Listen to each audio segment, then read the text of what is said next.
नमस्कार, बहुत स्वागत है आप सभी का। मैं हूं आपके साथ चेतन पाठक। रुक करेंगे हिमाचल प्रदेश की खबरों का।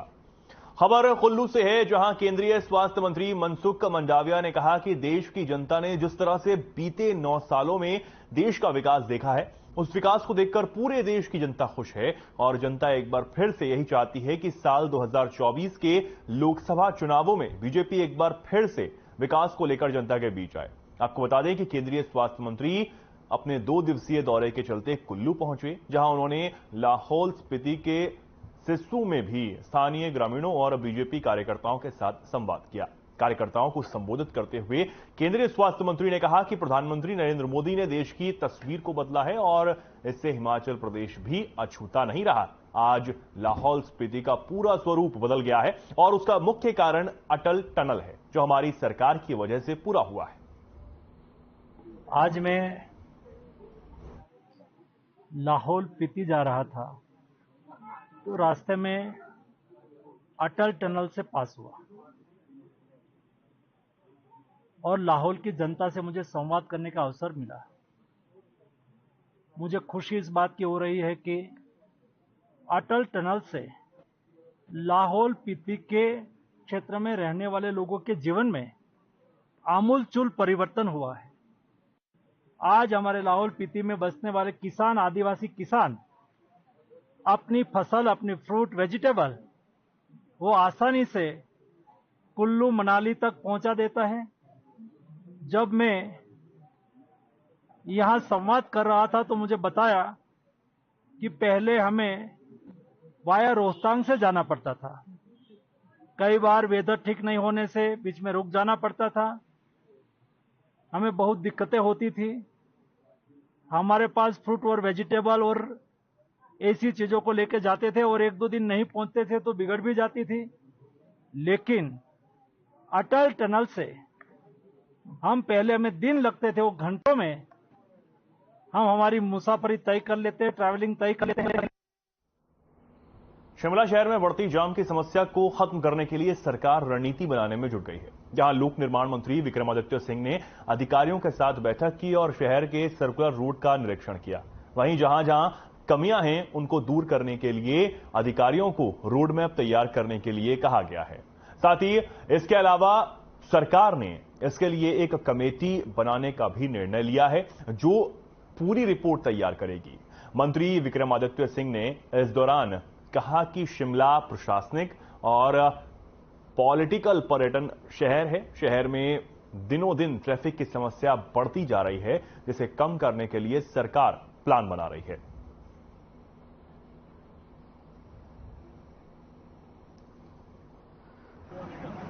आज हम एक शिमला शहर के लिए एक जो है यहाँ की ईज ऑफ ट्रैफिक को मद्देनजर रखते हुए कुछ स्टेप्स लेने की शुरुआत कर रहे हैं। यहाँ पे ईज ऑफ ट्रैफिक होना हम सब के लिए बहुत महत्वपूर्ण है।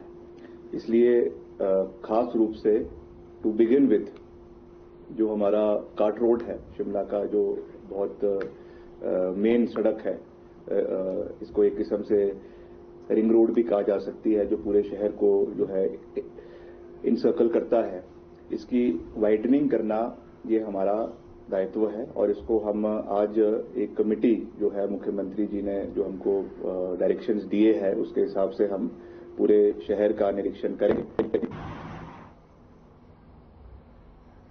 अब खबर धर्मशाला से है, जहां CII justice Mehar Chand Mahajan trust multi skill training institute Khaniyara Dharamshala में शुक्रवार को कॉन्वोकेशन का आयोजन किया गया। वहीं कार्यक्रम में एनएचएआई के प्रोजेक्ट डायरेक्टर विकास सुरजेवाला ने मुख्य अतिथि के रूप में शिरकत की। वहीं मुख्य अतिथि को एमसीएम ट्रस्ट की ट्रस्टी अनुश्री महाजन ने शॉल और टोपी भेंट कर सम्मानित किया। वहीं उन्होंने JCB, cutting and tailoring, beauty and wellness, smart energy meter, electronic और आईटी प्रशिक्षण पूरा करने वाले मेधावी छात्रों को पुरस्कार से सम्मानित भी किया। इसके साथ ही प्रोजेक्ट डायरेक्टर ने छात्रों को विभिन्न कंपनियों में चयनित होने पर ऑफर लेटर भी भेंट किए। इस दौरान गदियाली, हिमाचली नाटी, नेपाली लोक नृत्य की प्रस्तुति दी गई। वहीं एनएच के प्रोजेक्ट डायरेक्टर पालमपुर विकास सुरजेवाला ने कहा कि संस्थान में बच्चों के बीच पहुंचकर खुशी हुई। कि मैं चीफ जस्टिस मेहरचंद महाजन जी की संस्था में मेरा यहाँ इन्होंने मुझे बुलाया है जी चीफ गेस्ट, और मुझे सभी तरीके की इनकी जो यहाँ पर एक्टिविटी चल रही हैं और जो स्किल डेवलपमेंट से रिलेटेड, जिसमें सभी नौजवान बच्चे को जो लड़के हैं और बेटियां हैं, सबको यहाँ पर बहुत बढ़िया तरीके से उनको एजुकेट किया जाता है और उनको प्रैक्टिकल नॉलेज भी दी जाती है, और ताकि वो अपने उज्जवल भविष्य की एक शुरुआत कर पाए। और बहुत अच्छे से ये यहाँ पर उनको ट्रेन करते हैं, और ट्रेनिंग के साथ साथ ये उनकी प्लेसमेंट के रिगार्डिंग भी ये पूरा संस्था पूरा अपना योगदान देती है, और ताकि वो बच्चों को जब पढ़ के वो यहाँ से निकलते हैं और उसके बाद उनकी प्लेसमेंट हो जाना एक बहुत बड़ी बात है। प्रदेश में सेब सीजन शुरू होने को है। इस बीच अमेरिकी सेब की किस्म वॉशिंगटन एप्पल पर इंपोर्ट ड्यूटी कम होने की खबर ने प्रदेश में सियासत का बाजार गर्म कर दिया है। हिमाचल प्रदेश में सत्तारूढ़ कांग्रेस ने केंद्र की बीजेपी सरकार पर हिमाचल सहित देश के सेब उत्पादक राज्यों के लोगों को ठगने का आरोप लगाया। साथ ही जहां मुख्यमंत्री सुखविंदर सिंह सुक्खू के प्रधान मीडिया सलाहकार नरेश चौहान ने केंद्र सरकार के इस फैसले को सेब बागवान विरोधी बताया है, वहीं नरेश चौहान ने इस मुद्दे पर प्रदेश बीजेपी के नेताओं से भी अपनी स्थिति स्पष्ट करने की बात कही है।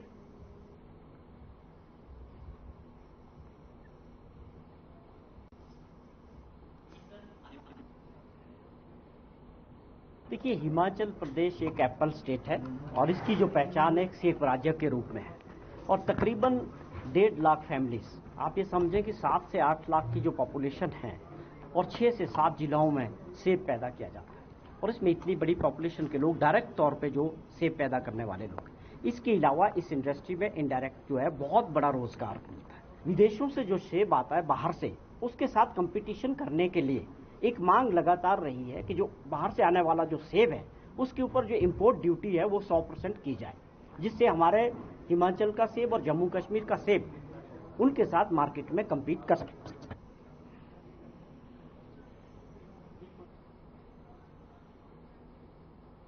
स्मार्ट सिटी मिशन के तहत शिमला में हुए विकास कार्यों का जायजा लेने के लिए केंद्रीय आवास और शहरी विकास मंत्रालय का एक दल शिमला पहुंचा है। वहीं 11 सदस्यों के इस दल ने आज शिमला में स्मार्ट सिटी मिशन के अंतर्गत हुए विकास कार्यों का निरीक्षण किया। यह दल मिशन के अंतर्गत हुए विभिन्न कार्यों से आम जनमानस के जीवन में हुए बदलाव का जायजा लेगी। इसको लेकर केंद्रीय दल के सदस्य पीआईबी के अतिरिक्त निदेशक राजीव जैन ने बताया है कि देश में 100 शहरों में स्मार्ट सिटी मिशन के कार्य जारी हैं और इस मिशन के अंतर्गत हुए विकास कार्यों से आम जनमानस को कैसे और कितना लाभ हुआ है, इस बात को यह दल जांच रहा है। साथ ही उन्होंने यह भी बताया है कि मिशन के तहत शहरी जीवन यापन में मिलने वाली सुविधाओं और सकारात्मक बदलाव से मिशन के तहत अन्य कार्य के लिए प्रेरणा मिलती है। हम लोग बेसिकली ये जो स्मार्ट सिटी मिशन है उसमें जिस तरह से देश में 100 शहरों में काम चल रहा है, उन शहरों में किस तरह का एक ट्रांसफॉर्मेशनल चेंज और किस तरह से जो public places area based development हुए हैं उसको दिखाने लेके आए हैं। हम लोग नेशनल मीडिया टीम साथ में हमारे आई है, how it has impacted our the mission and the progress. 300 shops यहाँ पे अलॉट हुई हैं और 10 करोड़ रुपए का यहाँ पे खर्चा जो हुआ है, उससे ज्यादा महत्वपूर्ण बात यह है कि 300 फैमिलीज के साथ साथ 300 परिवारों के साथ साथ जो शॉपर्स आते हैं, शॉपिंग करने लोग आते हैं, यहाँ पे एक ऑल वेदर मार्केट बन गया। यहाँ पे जिला सोलन मुख्यालय पर युवा कांग्रेस के सदस्यों को नेतृत्व और जनसेवा का प्रशिक्षण दिया जा रहा है। वहीं प्रशिक्षण शिविर में जिले भर के कांग्रेस युवा कार्यकर्ता भाग ले रहे हैं। वहीं इस 2 दिवसीय शिविर में युवाओं को नेतृत्व की बारीकियों से अवगत कराया जा रहा है। प्रशिक्षण शिविर में जहां कांग्रेस कार्यकर्ताओं ने आपसी मेलजोल बढ़ाने का मौका मिला, वहीं उसमें सामूहिक रूप से कार्य करने नेतृत्व और जनसेवा के गुण सीखने को मिल रहे हैं। यूथ कांग्रेस का जो ये निरंतर एक प्रयास रहता है कि जो युवा साथी हैं वो राजनीतिक समझ रखते हुए इस देश में अपनी हिस्सेदारी किस तरह से युवा दे सकता है, इसके ऊपर विचार करते हुए, कांग्रेस की आइडियोलॉजी के ऊपर काम करते हुए, बूथों पे हमें किस तरह से काम करना है, आम जन तक कैसे पहुंचना है, इसके ऊपर ये परीक्षण होता है और ये कोशिशें होती है कि जो हमारा युवा है वो एक जिम्मेदार नागरिक बनकर लोगों का किस तरीके से भला हो सके, काम हो सके, उसके इसमें गुर भी सिखाए जाते हैं और एक दूसरे से मिलने का भी एक मौका मिलता है।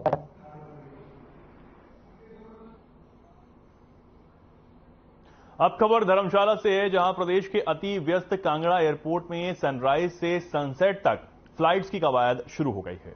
वहीं एयरपोर्ट प्रशासन ने इस दिशा में आगे बढ़ते हुए विभिन्न एयरलाइन से बातचीत के प्रयास शुरू कर दिए हैं। वर्तमान में कांगड़ा एयरपोर्ट पर दोपहर 2 बजे तक फ्लाइट्स का संचालन हो रहा है। ऐसे में सुरक्षा के लिए एक शिफ्ट में 98 पुलिस जवानों की तैनाती है। वहीं अगर आगामी समय में एयरपोर्ट प्रशासन के प्रयास रंग लाते हैं और सुबह से शाम तक फ्लाइट्स का संचालन शुरू होता है तो दूसरी शिफ्ट के लिए भी 98 के करीब जवानों की जरूरत पड़ेगी।